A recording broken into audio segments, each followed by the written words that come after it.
Olá, graça e paz, meus queridos irmãos e minhas queridas irmãs. Sejam mais uma vez bem-vindos ao nosso canal do Conhecimento Bíblico, conhecendo e comentando as Escrituras. O nosso propósito aqui é dar continuidade ao nosso conhecimento, a nossa jornada do conhecimento acadêmico a respeito da hermenêutica bíblica. Estamos estudando a respeito de fundamentos da hermenêutica e, dando continuidade à nossa primeira videoaula, estamos tratando a respeito, nessa segunda videoaula, sobre figuras de linguagem. Nessa segunda videoaula nós abordaremos os tipos de figuras de linguagem que encerram omissão e supressão, figuras de linguagens que encerram exageros e atenuações, as figuras de linguagens que encerram incoerência ou paradoxo e, por fim, figuras de linguagem que encerram sonoridade. O nosso objetivo aqui é compreender os vários estilos e formas concernentes a cada um dos tipos de figuras de linguagem citados pelos autores bíblicos, utilizados por eles tanto no Antigo quanto no Novo Testamento. E nós vamos iniciar a nossa videoaula em oração, suplicando ao Senhor para que nos conceda a paz, a comunhão e a graça tão necessária para podermos compartilhar, crescermos no conhecimento e na graça, visando a edificação nossa e também do corpo de Cristo. Oremos ao Senhor.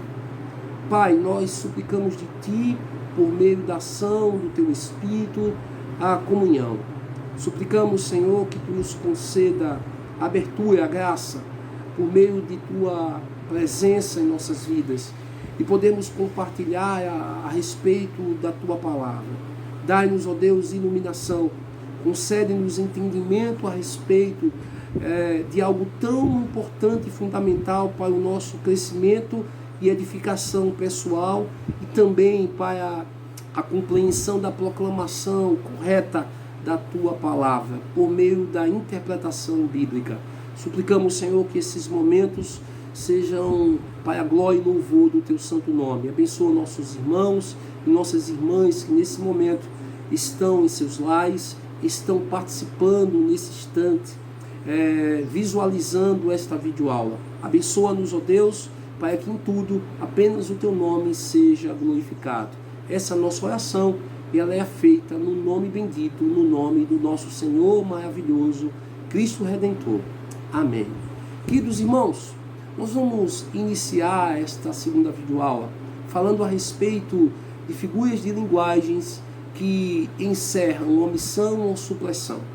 Como podemos definir as figuras de linguagem que encerram omissão ou supressão? São aquelas que são utilizadas pelos autores bíblicos para modificar um período. Elas intervêm na estrutura gramatical da frase. O seu intuito é de oferecer uma maior expressividade ao texto por parte de seu autor. Essas figuras de linguagem, elas operam de diversas maneiras na frase, seja na inversão, na repetição ou na própria omissão de termos. Os tipos de figuras de linguagem que encerram omissão ou supressão, elas são elipses, reticências e perguntas retóricas.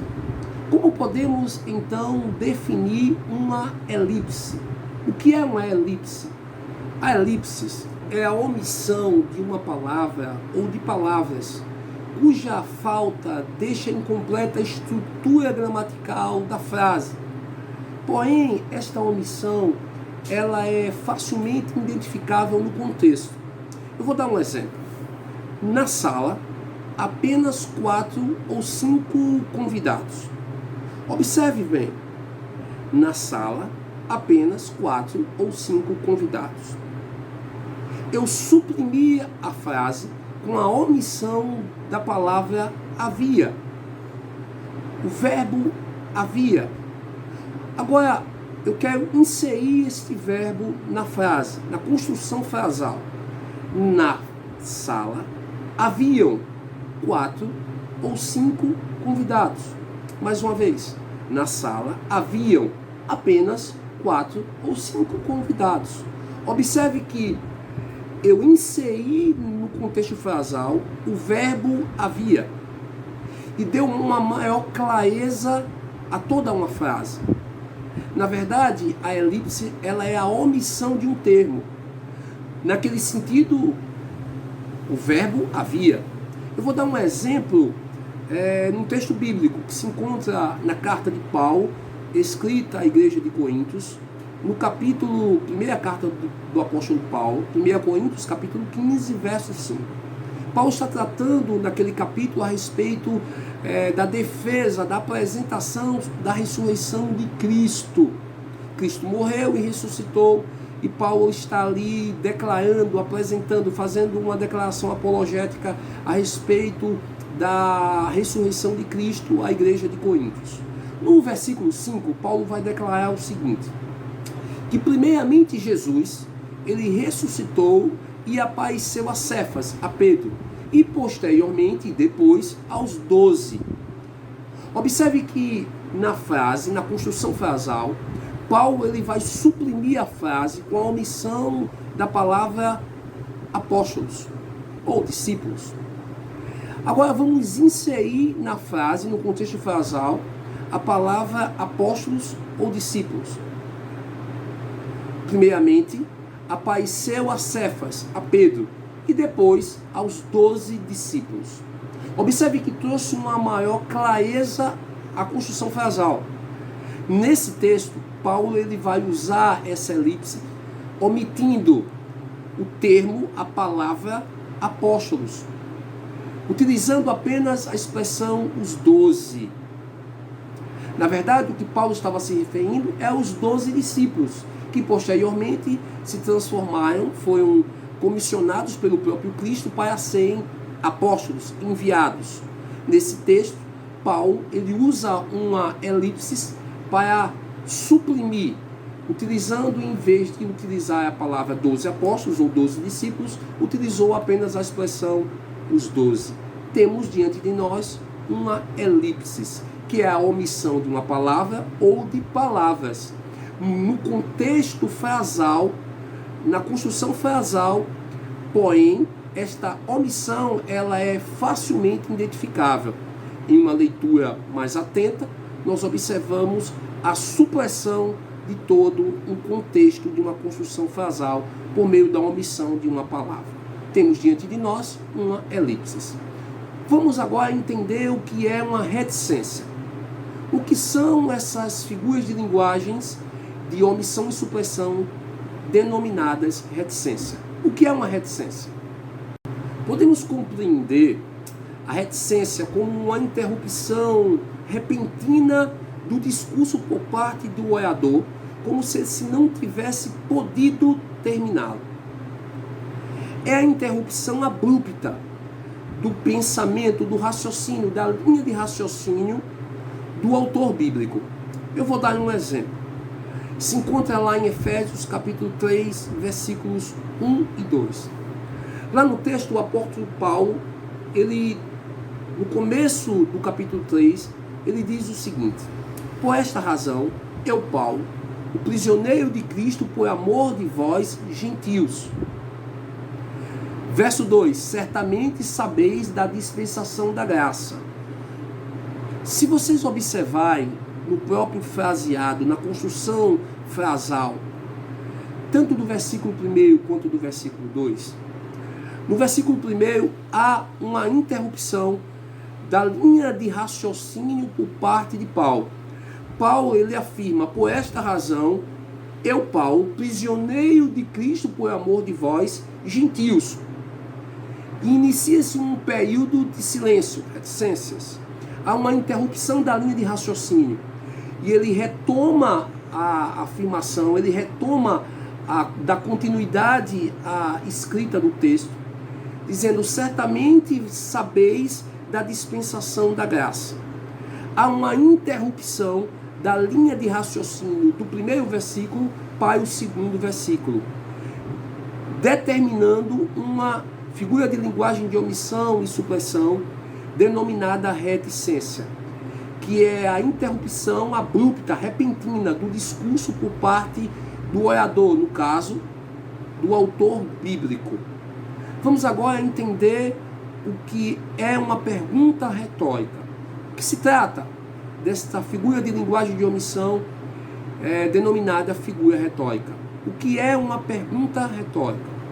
A pergunta retórica é uma figura de linguagem de omissão e supressão que pode ser definida como uma pergunta feita, direcionada, dirigida ao leitor ou ao ouvinte para conduzi-lo a uma meditação. Na realidade, ela não exige por parte do autor uma resposta. O objetivo desta figura de linguagem, da utilização desse recurso de expressão, é forçar o leitor e o ouvinte a uma resposta mentalmente construída e avaliar as implicações de sua linha de raciocínio. Eu vou dar um exemplo lá em Gênesis, capítulo de número 18, verso 14. O texto escrito provavelmente pelo profeta Moisés, ele vai dizer o seguinte: acaso, para Deus, a coisa demasiadamente difícil? Eu vou repetir. Acaso, para Deus, a coisa demasiadamente difícil? Observe que no texto há uma pergunta que se é colocada, apresentada, porém não há na construção, na continuidade do texto, em seu contexto, não há uma resposta por parte do ouvinte. Porém, esta construção frasal nos conduz ao questionamento, à introspecção, nos conduz à avaliação cognitiva da pergunta levantada pelo autor bíblico. Acaso para Deus a coisa demasiadamente difícil? Esta é a pergunta que o autor bíblico nos faz. Ele dirige uma pergunta aos seus leitor e ouvinte. Acaso para Deus a coisa demasiadamente difícil?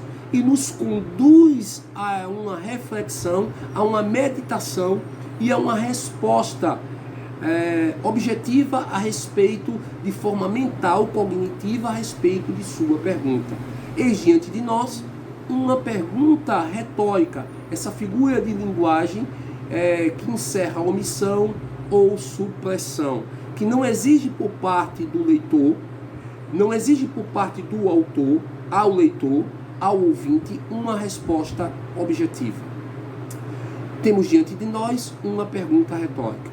Trataremos agora a respeito de figuras de linguagem que encerram exageros e atenuações. Como podemos definir este tipo de figura de linguagem que encerra exageros e atenuações?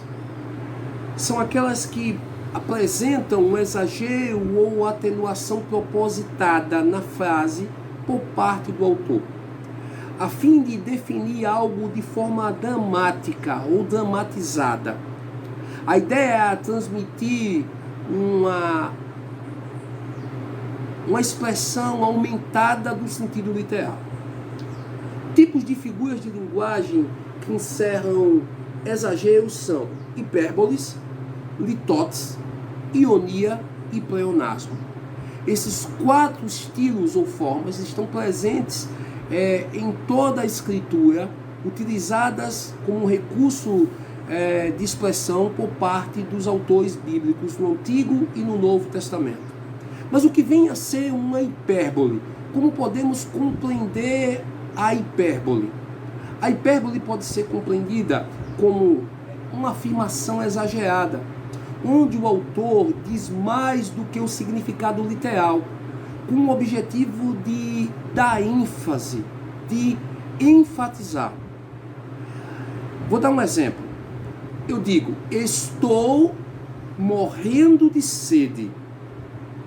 Observe que na realidade eu estou utilizando uma expressão exagerada do sentido literal. Estou morrendo de sede. Um texto bíblico bastante conhecido é Deuteronômio capítulo 1, verso 28. Observe o texto. As cidades são grandes e fortificadas até os céus. Nós sabemos comumente que as cidades elas não são fortificadas até os céus.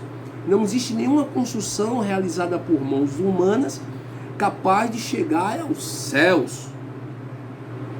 Nesse sentido, há uma expressão, há uma hipérbole, uma expressão exagerada, dando uma ênfase exagerada na realidade. O autor estava querendo trazer a ideia de uma cidade bastante edificada ao ponto de ter suas estruturas de edificação avantajadas. Na realidade, essa edificação estava fora do contexto comum daquele tempo. Dito isso, ele gostaria de dizer que é uma cidade bastante fortificada, ou seja, uma cidade que estava além das características comuns das cidades daquele tempo. Aí ele utiliza que as cidades eram grandes e fortificadas até os céus, enfatizando a grandiosidade da estrutura arquitetônica das muralhas, das fortificações daquelas cidades. Temos diante de nós um hipérbole, que é uma afirmação exagerada por parte do autor bíblico. Falaremos a partir de agora a respeito de litotes. O que são litotes? Como podemos compreender os litotes? Quando o autor bíblico ele procura fazer uma afirmação, expressar uma afirmação por meio de uma negação, temos uma litote. Ele tenta suavizar a frase, afirmando, expressando a sua afirmação, utilizando-se de uma negação. Vou utilizar um texto bíblico como exemplo, Atos capítulo 21, verso de número 39. O contexto nos fala a respeito da presença de Paulo em Jerusalém. E quando Paulo vai ao templo em Jerusalém, conduzindo alguns gentios que haviam se convertido ao evangelho, ao cristianismo, há um alvoroço no templo causado por alguns judeus da diáspora, que ao identificarem Paulo, a presença de Paulo no templo, eles agitam o povo, afirmando ser Paulo, acusando Paulo de trazer uma nova doutrina e conduzir os gentios a um desvio doutrinário diferente do judaísmo. Daí Paulo, ele é preso, tem a intervenção da guarda romana, e o comandante daquela guarda conduz Paulo a uma fortaleza. E no momento em que eles algemam Paulo, Paulo procura se defender e afirma para ele que Paulo, na verdade, tem a sua cidadania, ele é um judeu natural de Tarso. Ele afirma por meio de uma negação: eu sou judeu, sou natural de Tarso, cidade não insignificante da Cilícia. E ele pede por meio dessa negação em afirmação, ele pede uma oportunidade para poder se defender e falar ao povo. E essa oportunidade lhe é concedida. Observe no texto que Paulo faz uma afirmação: eu sou um judeu, sou natural de Tarso. Mas ele dá uma negação: cidade não insignificante da Cilícia. Observe que cidade não, ele utiliza a palavra não, que é uma palavra negativa, para dizer que essa cidade tem grande importância. Eu sou judeu, natural de Tarso, cidade não insignificante da Cilícia. Temos uma litote, é uma afirmação utilizada pelo autor bíblico por meio de uma negação.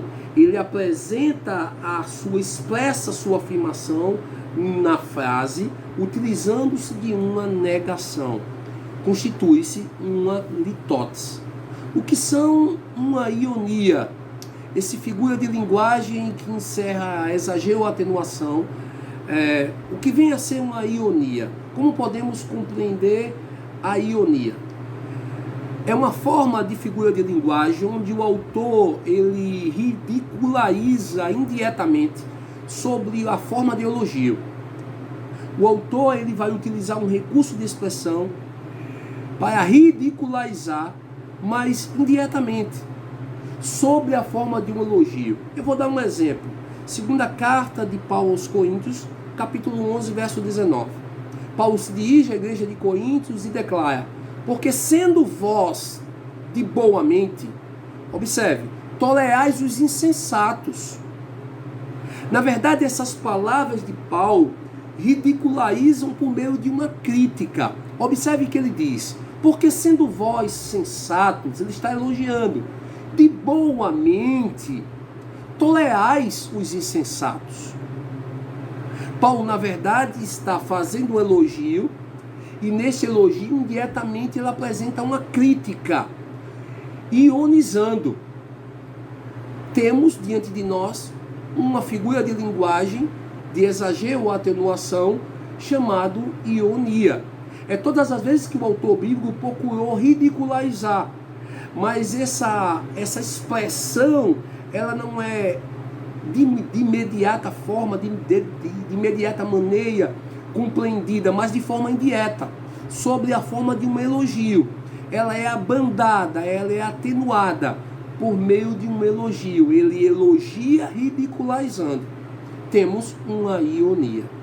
O que são pleonasmos? Pleonasmos são repetição de palavra ou acréscimo de várias palavras semelhantes. É usos de palavras ou expressões pelo autor bíblico que parecem palavras desnecessárias ou redundantes no texto.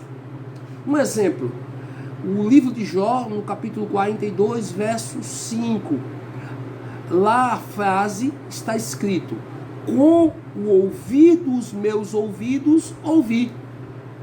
Observe que há uma redundância, uma exposição desnecessária, um acréscimo de palavras desnecessárias para trazer um sentido de que o autor está ouvindo. Com o ouvir dos meus ouvidos, ouvi.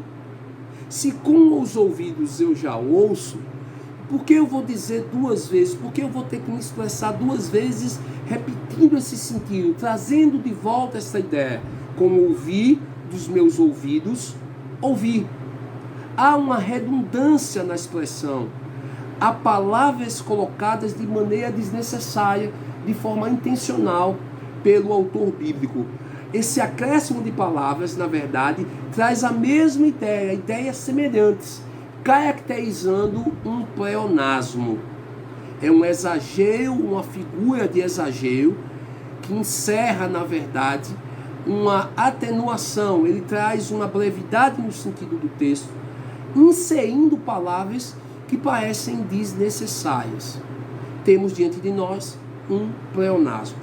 Nós vamos agora falar a respeito das figuras de linguagem que encerram paradoxo ou incoerência.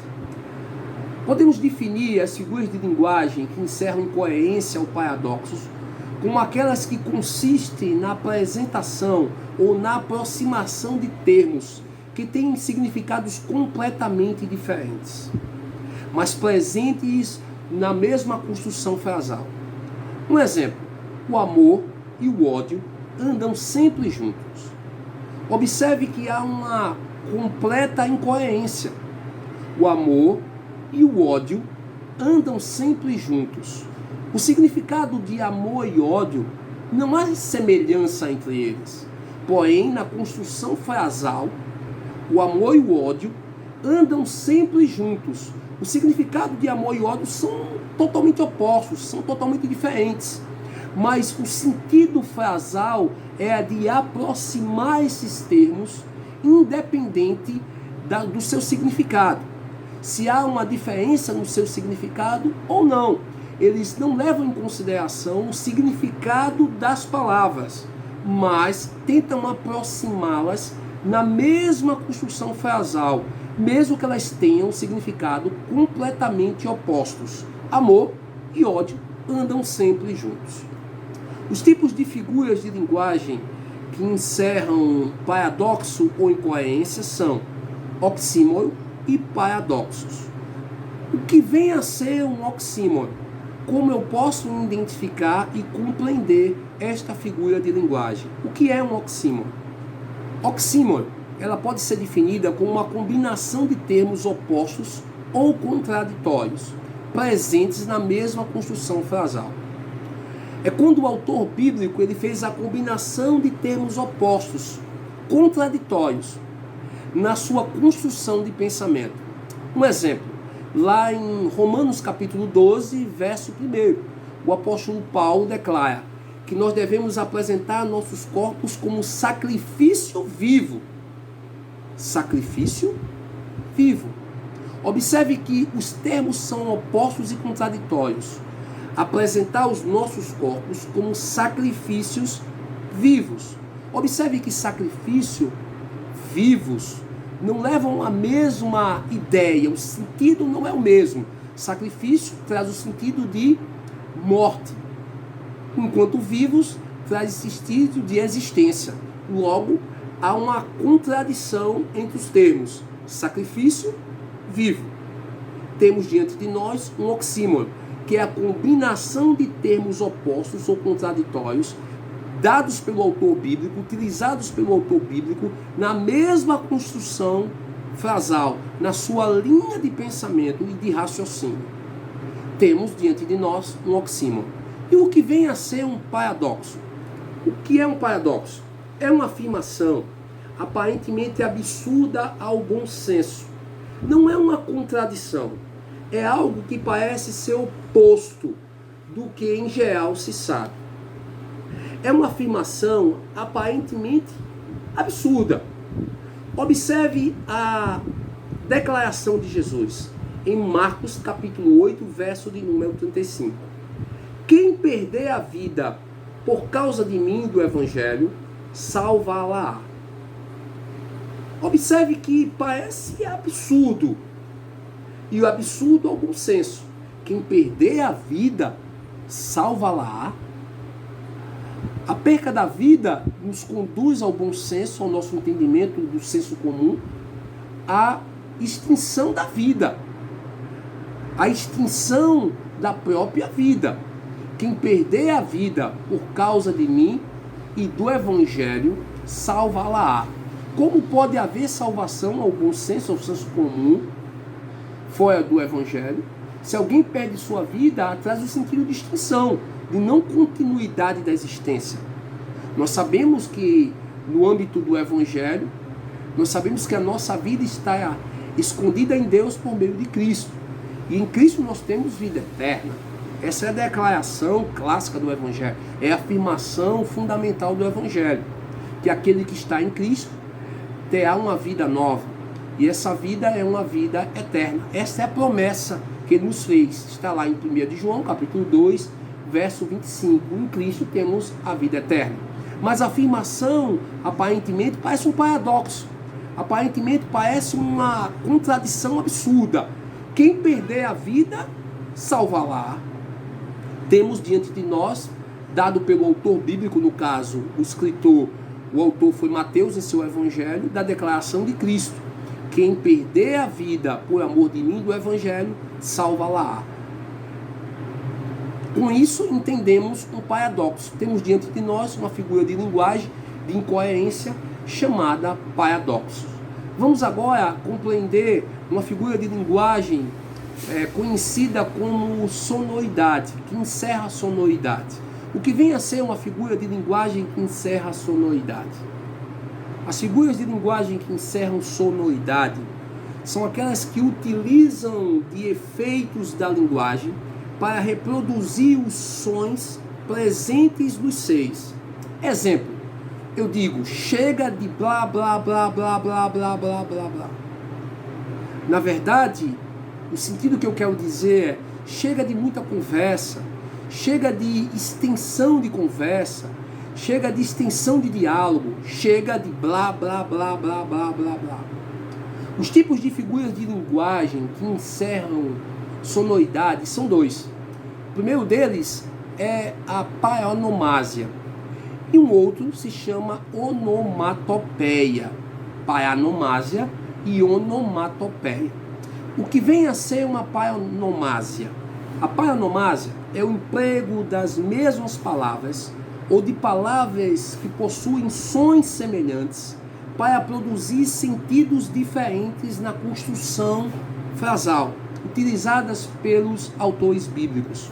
Lá em Mateus, capítulo 8, verso 22, Mateus descreve uma declaração de Jesus Cristo que diz: segue-me e deixa aos mortos o sepultar os seus próprios mortos. Observe que há na construção da frase, por meio da declaração de Cristo, a ideia duplicada, mas de sentido diferente. Observe que ele utiliza a mesma palavra, mortos, mas com sentidos diferentes na construção da frase. Observe: segue-me e deixa aos mortos o sepultar os seus próprios mortos. O sentido da frase, Jesus está dizendo que deixa aqueles que não conhecem a vida, deixa aqueles que não foram alcançados pelo Evangelho, sepultar aqueles que morreram sem a compreensão de serem evangélicos, ou seja, aqueles que não foram alcançados e abraçados pela causa do Evangelho. Eles poderiam sepultar aqueles que morreram literalmente. Há dois sentidos diferentes: um sentido daqueles que estão mortos em seus delitos e pecados, e aqueles que morreram de forma literal, aqueles que verdadeiramente tiveram a extinção da existência. Então, a ideia ali é o emprego das mesmas palavras, no caso dos mortos, mas que essas palavras têm um som e um sentido diferente no emprego da construção frasal. Segue-me e deixa aos mortos o sepultar os seus próprios mortos. Temos diante de nós uma paranomásia, que é o emprego dado pelo autor bíblico, no caso Mateus, das mesmas palavras ou de palavras semelhantes para produzir, por meio dos seus sons, da sua sonoridade, sentido diferente. Segue-me e deixa os mortos o sepultar os seus próprios mortos. Temos diante de nós uma figura de linguagem que encerra a sonoridade, chamada paranomásia. Vamos falar a partir de agora sobre a última figura de linguagem dessa nossa segunda aula, encerrando esta aula sobre a nossa exposição sobre as figuras de linguagem. Vamos falar a respeito da onomatopeia. O que é uma onomatopeia? Onomatopeia é a palavra que, quando escrita, na sua pronúncia, ela imita sons de animais ou de objetos inanimados. Há um texto bíblico muito interessante que se encontra no texto poético do livro de Jó, lá no capítulo 9, verso 26. Lá há o emprego do verbo lançar. Ela diz que deixam os barcos de juncos passarem, e eles se lançam, parecem o seu som como de águias que se lançam sobre a sua presa, e traz uma ideia de uma velocidade elevadíssima. Na verdade, Jó está dizendo que aqueles barcos de junco que estavam atravessando, passando por ele naquele momento, traz no hebraico o sentido do lançar, como se fosse uma águia, um falcão, um peregrino, que se lança repentinamente em uma velocidade elevadíssima sobre a sua presa. Assim, Jó estava utilizando o recurso de linguagem onomatopeia, de sonoridade, para dizer a velocidade que atravessavam as correntes das águas, aqueles barcos feitos de juncos. É como se fosse uma águia ou um falcão peregrino que se lança em grande velocidade sobre sua presa. Eles atravessavam as correntes das águas, cortavam o leito dos rios de uma maneira elevadíssima, ou seja, em grande velocidade. Temos diante de nós uma figura de linguagem utilizada pelo autor bíblico, chamada onomatopeia, que é quando a palavra escrita, na maneira pronunciada, na sua pronúncia, ela traz a ideia de imitações de animais ou de objetos inanimados. Temos diante de nós uma onomatopeia. Meus amados e queridos irmãos, eu espero ter contribuído bastante na nossa jornada acadêmica do conhecimento das Escrituras nestas duas primeiras videoaulas. O assunto, tanto da primeira quanto dessa segunda exposição, está relacionado a figuras de linguagem, as diversas figuras de linguagens presentes nas Escrituras, onde nós podemos aprender o conceito sobre figuras de linguagens, a classificação e os tipos de figuras de linguagem, e também aprendemos a respeito de cada estilo e forma presente em cada tipo de figura de linguagem. Eu espero, por meio dessas videoaulas, ter compartilhado e contribuído para a melhor compreensão e entendimento de cada um dos irmãos e das irmãs, mesmo distantes e afastados do seminário, nesse instante, podemos dar continuidade ao nosso ensino acadêmico, a nossa compreensão a respeito de figuras de linguagem por meio da hermenêutica bíblica. Na próxima aula, nós falaremos a respeito das ferramentas do intérprete, das ferramentas utilizadas para a interpretação bíblica, e falaremos a respeito da primeira parte sobre a hermenêutica geral. Analisaremos a respeito e falaremos a respeito da análise gramática histórica ou histórico-gramatical. Logo após, nós falaremos a respeito da análise contextual, falaremos a respeito da análise léxico-sintática e concluiremos falando a respeito da análise teológica. Eu espero que os irmãos tenham gostado e que possamos continuar nessa nossa jornada do conhecimento das Escrituras, comentando as Escrituras por nosso canal, falando a respeito da hermenêutica bíblica. Que Deus abençoe a todos e que possamos, na próxima videoaula, mais uma vez, estarmos juntos, unidos e reunidos no nome do Senhor para aprendermos mais a respeito da palavra de Deus. Que Deus nos abençoe. Até a próxima aula.